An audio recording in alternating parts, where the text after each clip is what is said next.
Sa ngalan ng Ama, ng Anak, at ng Espiritu Santo. Amen. Ang pagpapala ng ating Panginoong Hesukristo, ang pag-ibig ng Diyos Ama, at ang pakikipagkaisa ng Espiritu Santo, naway sumainyong lahat. At sumainyo rin. Mga kapatid, sa araw na ito, tayo ay natitipon dito sa pambansang dambana ni Santo Padre Pio.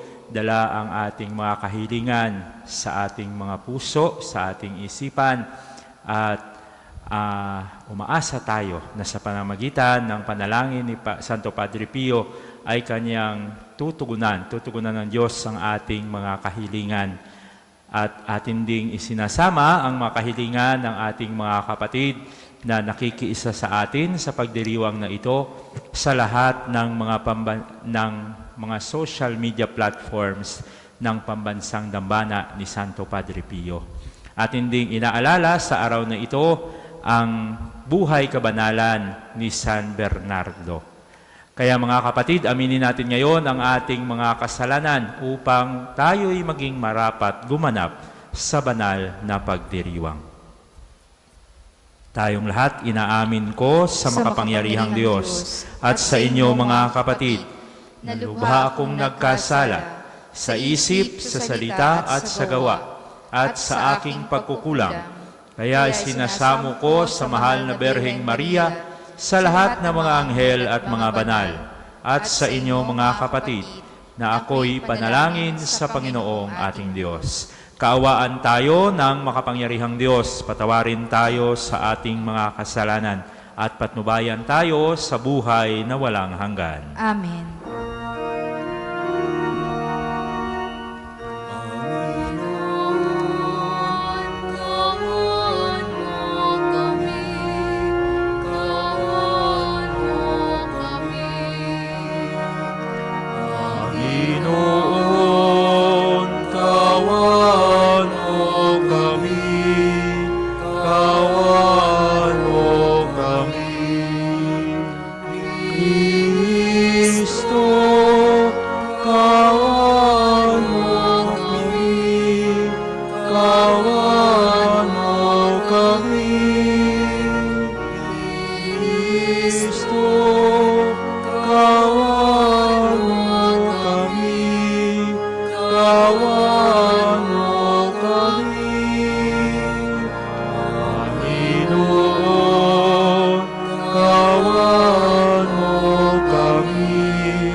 Manalangin tayo.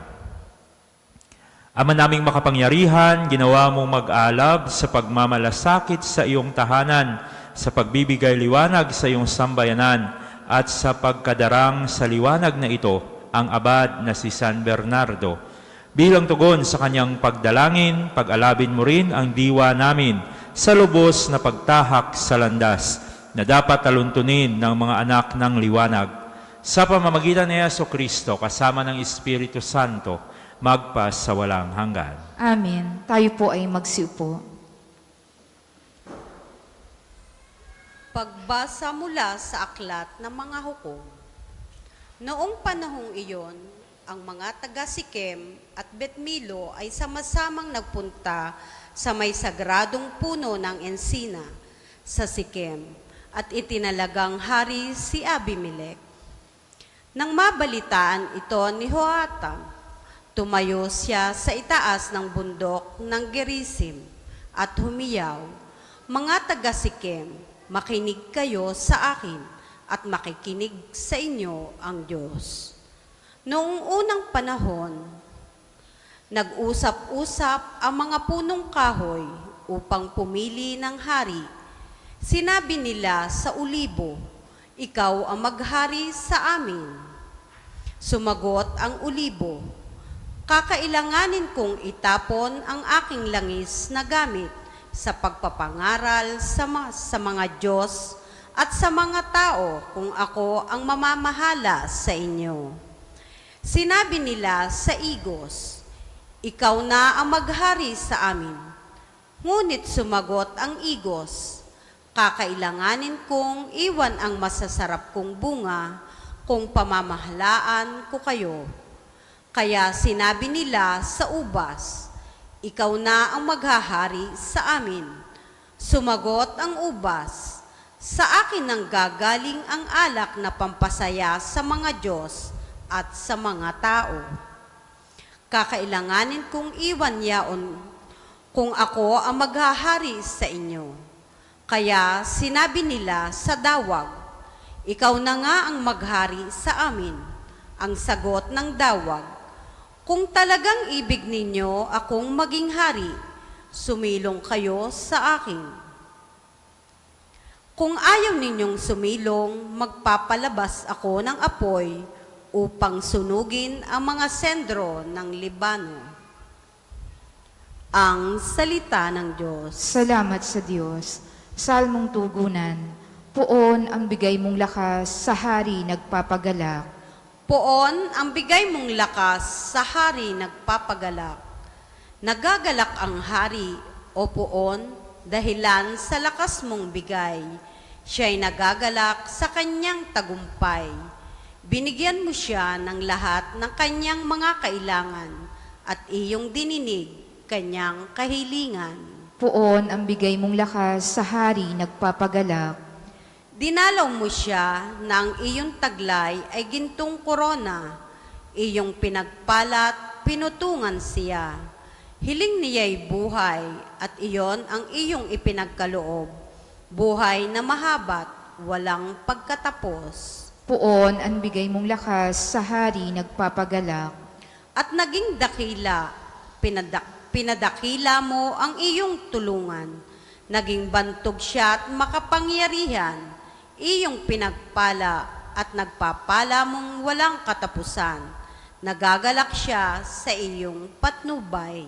Poon ang bigay mong lakas sa hari nagpapagalak. Magsitayo po ang lahat.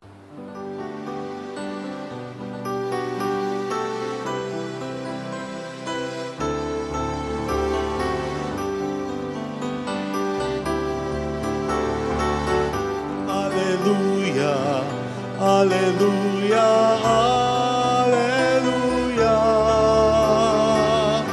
alleluia, alleluia, alleluia, alleluia. Alleluia, alleluia, alleluia. Alleluia, alleluia, alleluia, alleluia.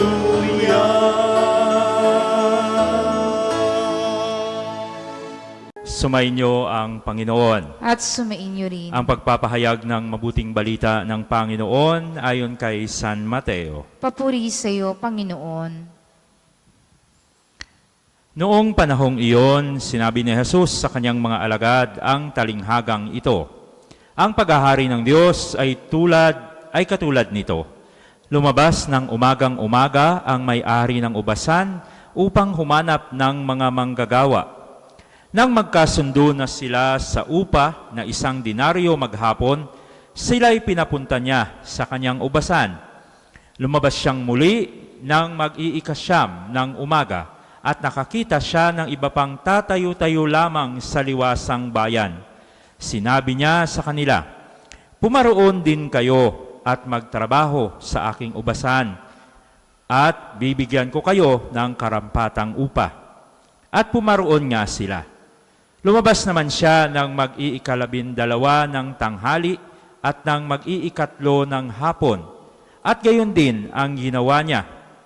Nang mag-iikalima na ng hapon, siya'y lumabas uli at nakakita ng mga ibang wala ring ginagawa.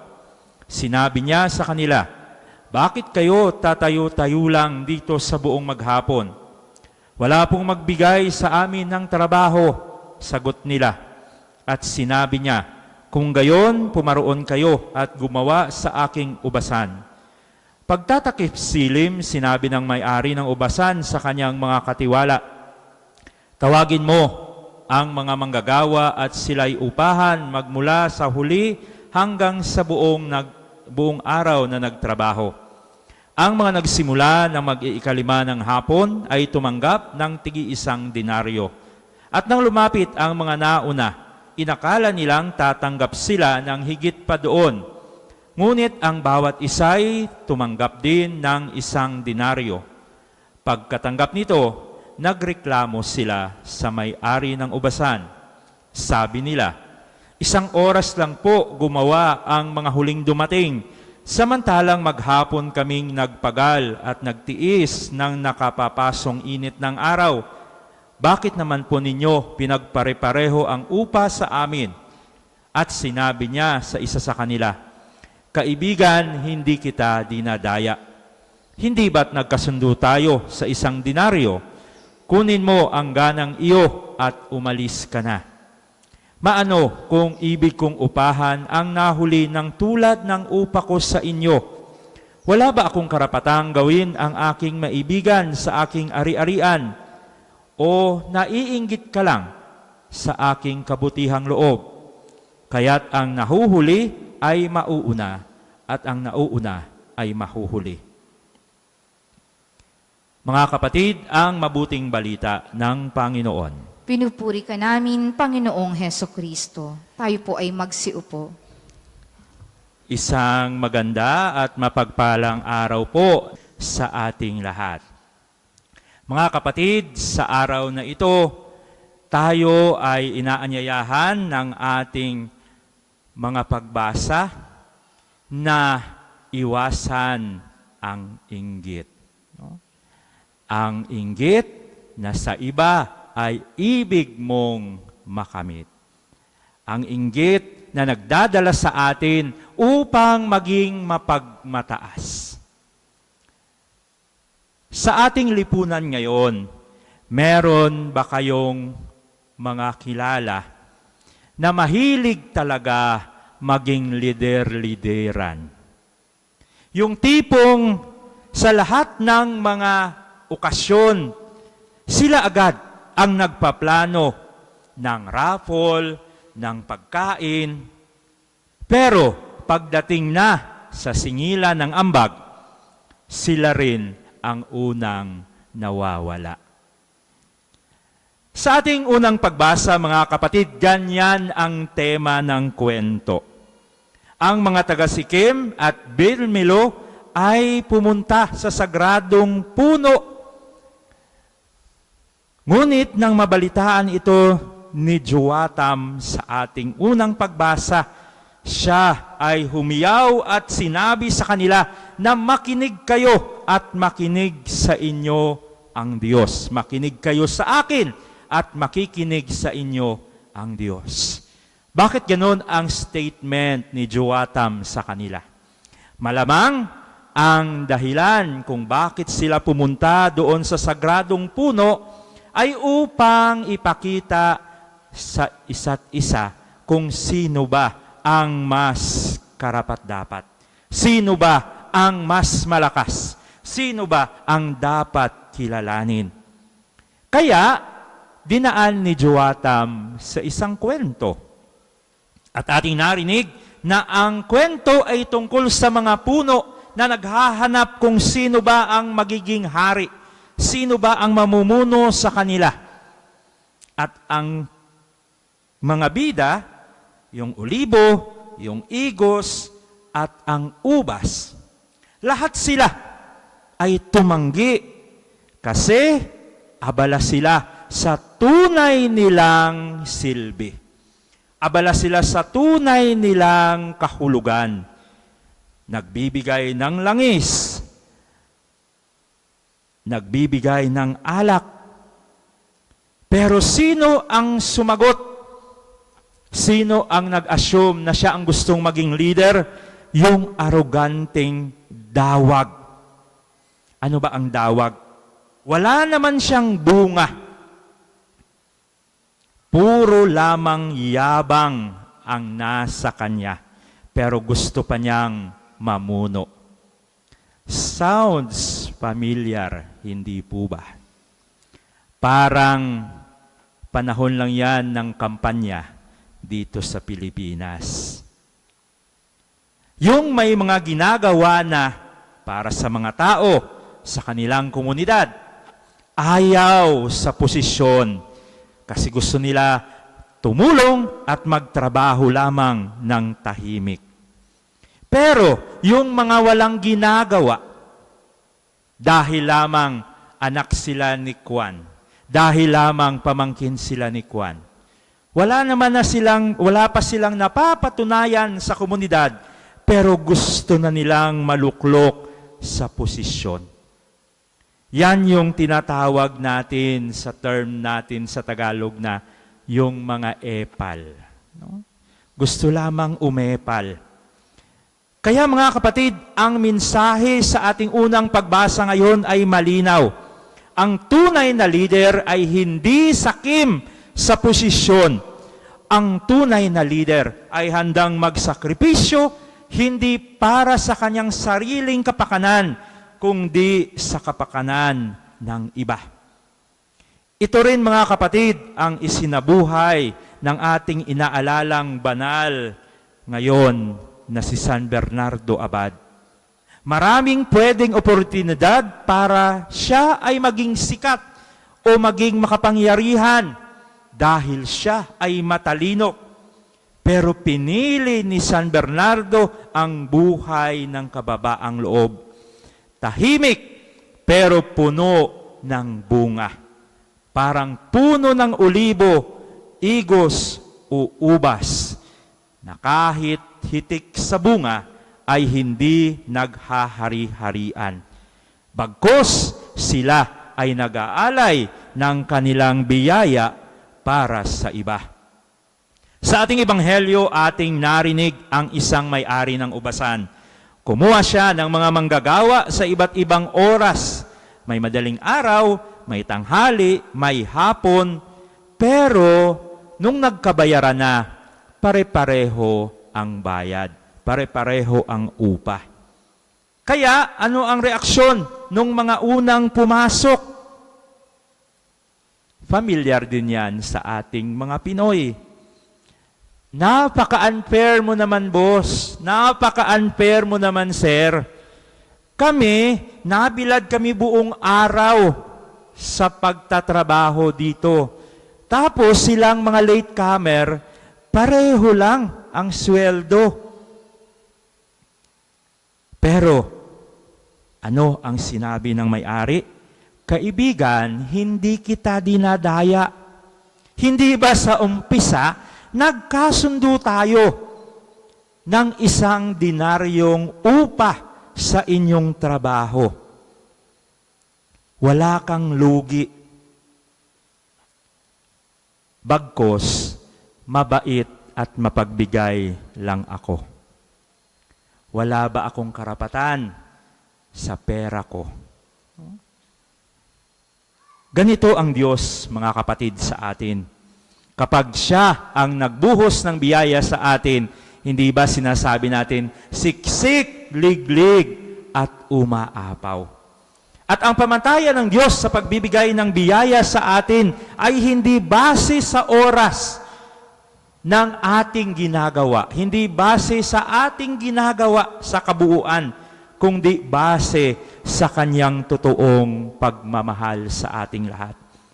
Mga kapatid, tayo bilang mga Kristiyanong Pilipino, mahilig tayong magkumpara. Lord, bakit siya may blessing, ako wala? Lord, bakit siya natanggap, ako hindi? Lord, bakit siya nakapasa, ako bumagsak? Pero, ang sagot ng Diyos, huwag mong sukatin ang pagmamahal ko gamit ang metro mo.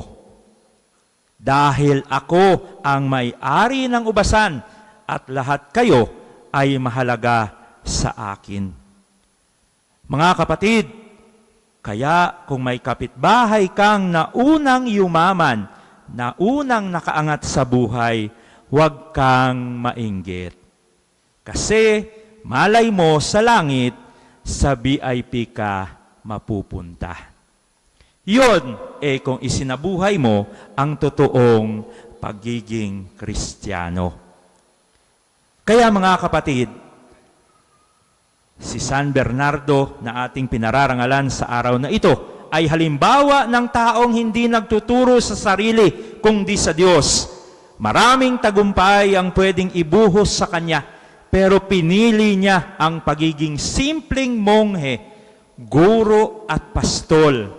Siya ang olive tree, siya ang fig tree na ayaw maghari-harian pero puno ng bunga at kabanalan.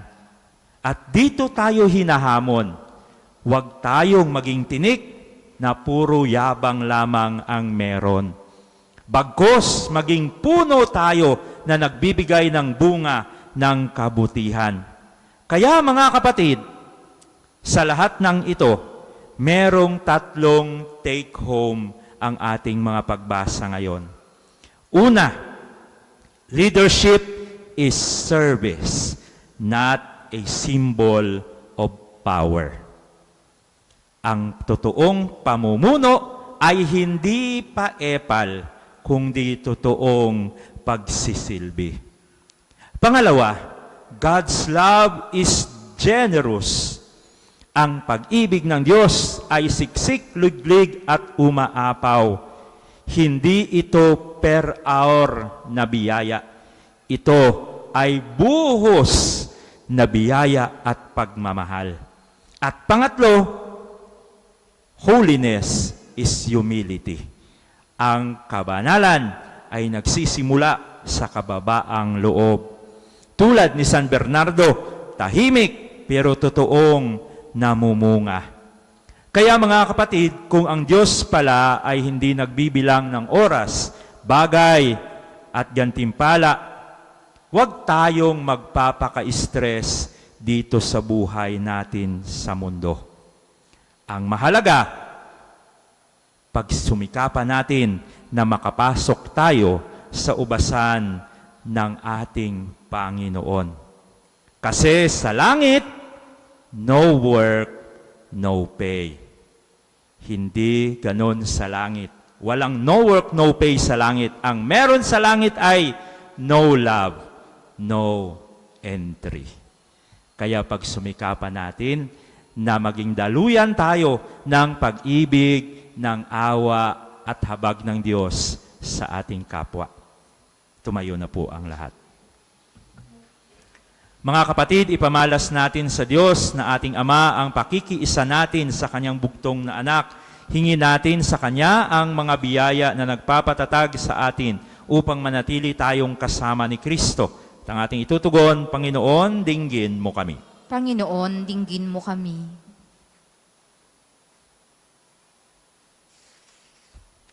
Upang ang pananampalataya na inihatid ni Kristo sa daigdig ay mapalaganap ng simbahang katolika at nawa ipagkaloob ng Diyos na ang inang simbahan ang maging daan upang magkaisa ang mananampalataya sa aral ni Kristo.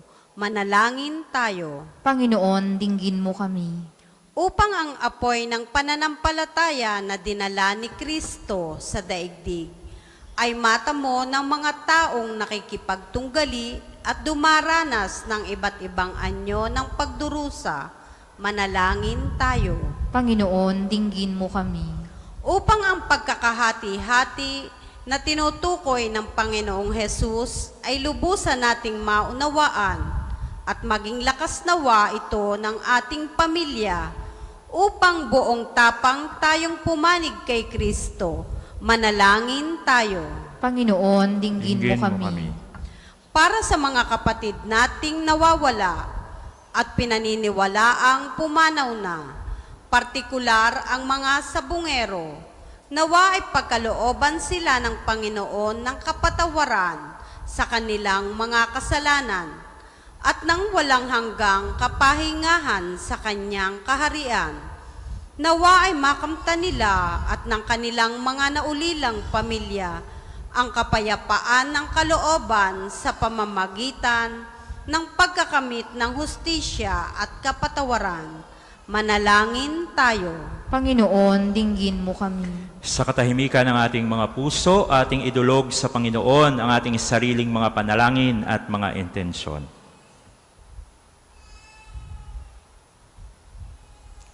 Amang butihin, bigyan mo kami ng ibayong lakas sa aming pananampalataya upang magapi namin ang sanhi ng pagkawatak-watak sa aming sambayanan.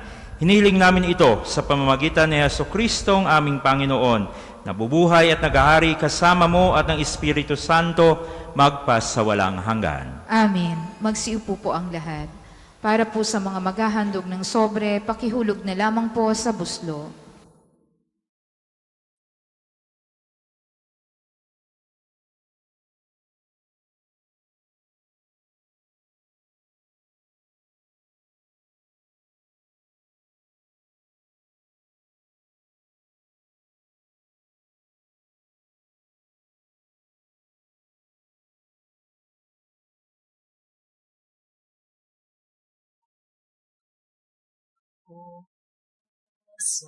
Sumasambot nagmo.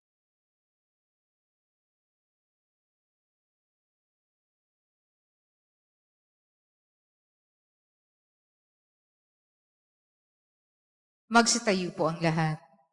Manalangin kayo mga kapatid upang paghahain natin ay kalugdan ng Diyos sa mga makapangyarihan sa lahat. Tanggapin nawa ng Panginoon itong paghahain sa iyong mga kamay, sa kapurihan niya at karangalan sa ating kapakinabangan at sa buong sambayanan niyang banal. Ama naming lumikha, inihahain namin ang pananda ng pagkakaisa at kapayapaan.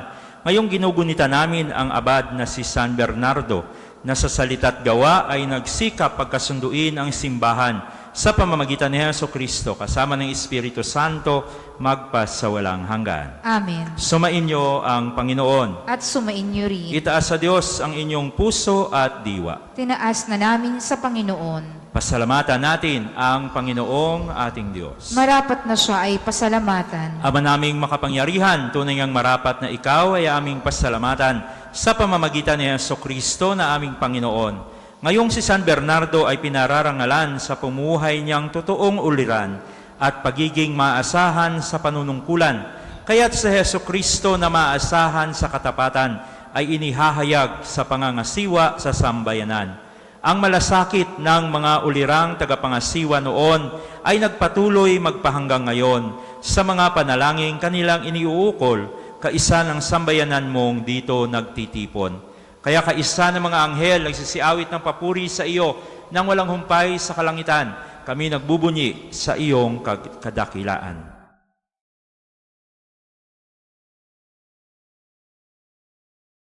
Santo, Santo, Santo, Panginoong Diyos Ng mga hukbo, napupuno ang langit at lupa ng kadakilaan mo. Hosana, Hosana, sa kaitaasan. Pinagpala ng paririto sa ngalan ng Panginoon. Hosana, Hosana, sa kaitaasan. Kung hindi po kayang lumuhod, ay manatili pong nakatayo ng may paggalang. Ama naming banal, ikaw ang bukal ng tanang kabanalan. Kaya sa pamamagitan ng iyong Espiritu, gawin mong banal ang mga kaloob na ito upang para sa amin ay maging katawan at dugo ng aming Panginoong Jesucristo. Bago niya pinagtiis ang kusang loob na maging handog, hinawakan niya ang tinapay. Pinasalamatan kanya, pinaghati-hati niya iyon, iniabot sa kanyang mga alagad at sinabi, "Tanggapin ninyong lahat ito at kanin. Ito ang aking katawan na ihahandog para sa inyo."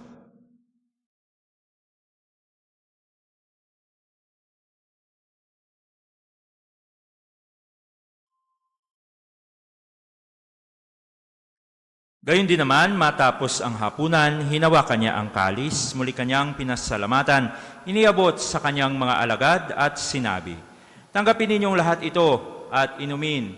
Ito ang kalis ng aking dugo, ng bago at walang hanggang tipan, ang aking dugo na ibubuhos para sa inyo at para sa lahat sa ikapagpapatawad ng mga kasalanan. Gawin natin ito sa pag-alala sa akin.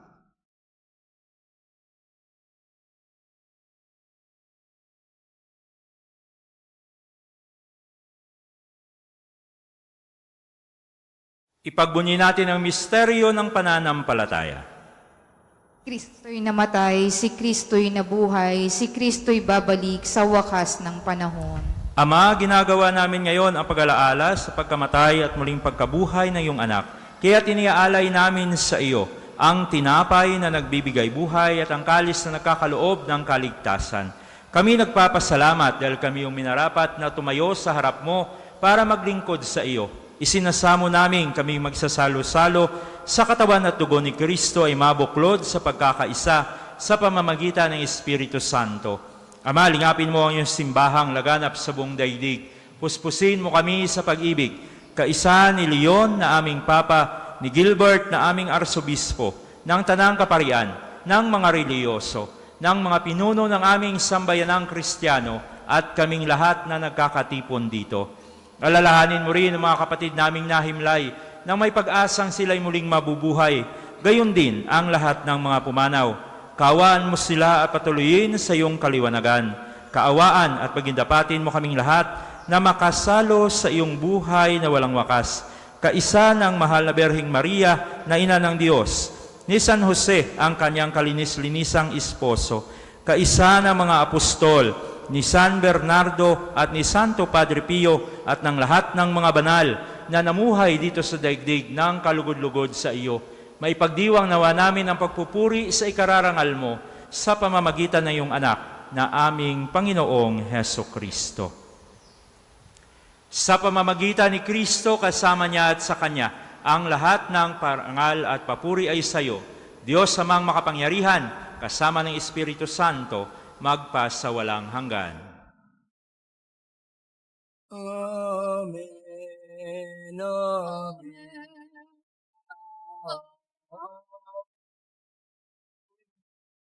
Tayo po ay magstayo. Sa tagubilin ng nakagagaling na utos at turo ni Jesus na Panginoon natin at Diyos, ipahayag natin ng lakas loob.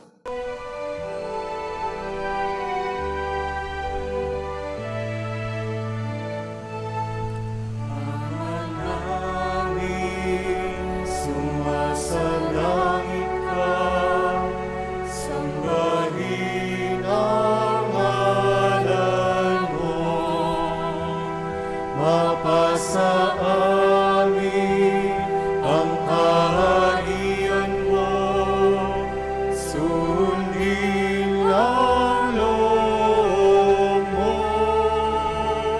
Dito sa lupa para lang sa langit, bigyan mo po kami ngayon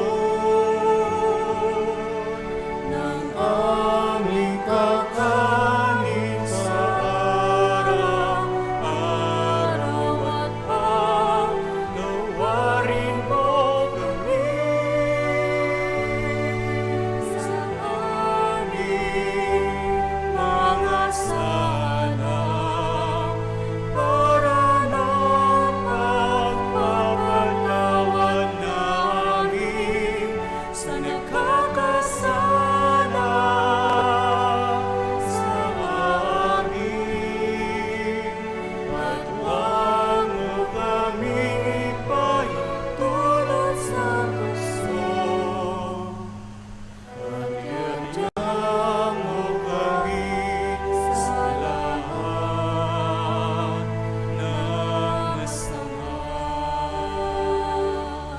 Hiniling namin kami adya sa lahat ng masama, pagkalooban ng kapayapaan araw-araw, iligtas sa kasalanan at ilayo sa lahat ng kapahamakan. Samantalang aming pinanabikan ang dakilang araw ng pagpapahayag ng tagapagligtas naming sa Heso Kristo. Sapagkat iyong kaharian at ang kapangyarihan at ang kapurihan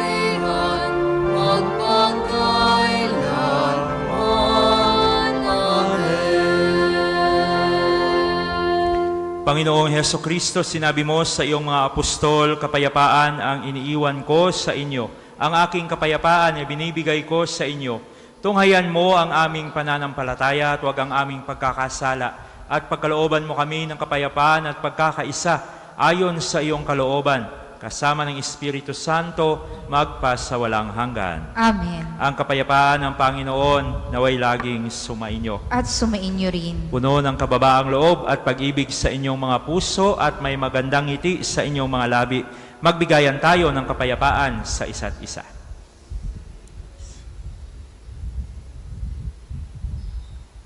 Kordero ng Diyos na nag-aalis ng mga kasalanan ng sanlibutan, maawa ka sa amin. Kordero ng Diyos na nag-aalis ng mga kasalanan ng sanlibutan, maawa ka sa amin. Kordero ng Diyos na nag-aalis ng mga kasalanan ng sanlibutan, ipagkaloob mo sa amin ang kapayapaan. Kung hindi po kayang lumuhod, ay manatili pong nakatayo ng may paggalang. Mga kapatid, eto si Kristo, ang Kordero ng Diyos. Siya nag-aalis ng mga kasalanan ng sanlibutan. Mapalad ang mga inaanyayahan sa kanyang piging. Panginoon, hindi ako karapat-dapat na magpatuloy sa iyo. Ngunit sa isang salita mo lamang ay gagaling na ako.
Manalangin tayo. Ama naming mapagmahal, ngayong napagsaluhan na namin ang bigay mong pagkaing banal sa pagdiriwang ng paggunita kay San Bernardo, maganap nawa sa amin ang dulot nitong kapakinabangan upang kaming pinalakas ng kanyang mga halimbawa at tinuruan ng kanyang mga tagubilin ay maging masidhing mangingibig sa iyong salita na nagkatawang tao at nabubuhay kasama ng Espiritu Santo magpasawalang hanggan. Amen. Sumainyo ang Panginoon At sumainyo rin. at pagpalain kayong lahat ng makapangyarihang Diyos, ang Ama, Anak at Espiritu Santo. Amen. Atin ang naipagdiwang ang banal na misa, mayo tayong taglay ang kapayapaan upang ang Panginoon ay mahalin at paglingkuran. Salamat sa Diyos.